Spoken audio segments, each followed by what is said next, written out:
Hello bytes. Morning நல்ல ஒரு சாட்டிஸ்ஃபைடான tiffin சாப்பிட்டா தான் அன்னைக்கு டேவே சூப்பரா இருக்கும். ஸோ எனக்கு ரொம்ப பிடிச்ச டிஷ் சிகப்பரிசி புட்டு. ஸோ அதுதான் இன்னைக்கு ட்ரை பண்ணியிருந்தேன்.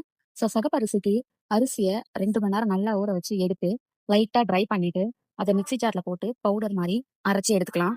ஸோ அதில் இருக்க ஈரப்பதம் இன்னும் நல்லா போகிறதுக்காக கடாயில் போட்டு நல்லா ரோஸ்ட் பண்ணி எடுத்துக்கிட்டேன். ஜஸ்ட் சிம்மில் வச்சு ஜஸ்ட் ஒரு 3 மினிட்ஸ் ரோஸ்ட் பண்ணி எடுத்தாலே அதில் ஈரப்பதம் மாய்ச்சர் எல்லாமே சூப்பராக போயிடும். அதுக்கப்புறம் அதை ஒரு பாத்திரத்தில் மாற்றி கொஞ்சமாக ஆற விட்டு எடுத்துட்டு கொஞ்சம் கொஞ்சமாக தண்ணி ஆட் பண்ணி நல்லா பிசைஞ்சுக்கணும். புடிச்சா பிள்ளையார் மாதிரி வரணும். உதிரி விட்டா நல்லா பவுடரா ஆயிடணும். அதுதான் கன்சிஸ்டன்சி. இதை நம்ம பண்ணிட்டு இருக்க அதே கேப்ல அடுப்புல இட்லி குண்டான வச்சு அதுல ஒரு கிளாத் வச்சு ஹீட் பண்ணி எடுத்துக்கலாம். ஸோ நம்ம பிசைஞ்சு எடுத்துடும் அதை உதிரி உதிரியா நல்லா ஸ்ப்ரெட் பண்ணி விட்டுக்கோங்க. ஸ்ப்ரெட் பண்ணி லிட் போட்டு கரெக்டா 10 மினிட் பாயில் பண்ணி இறக்கிடுங்க.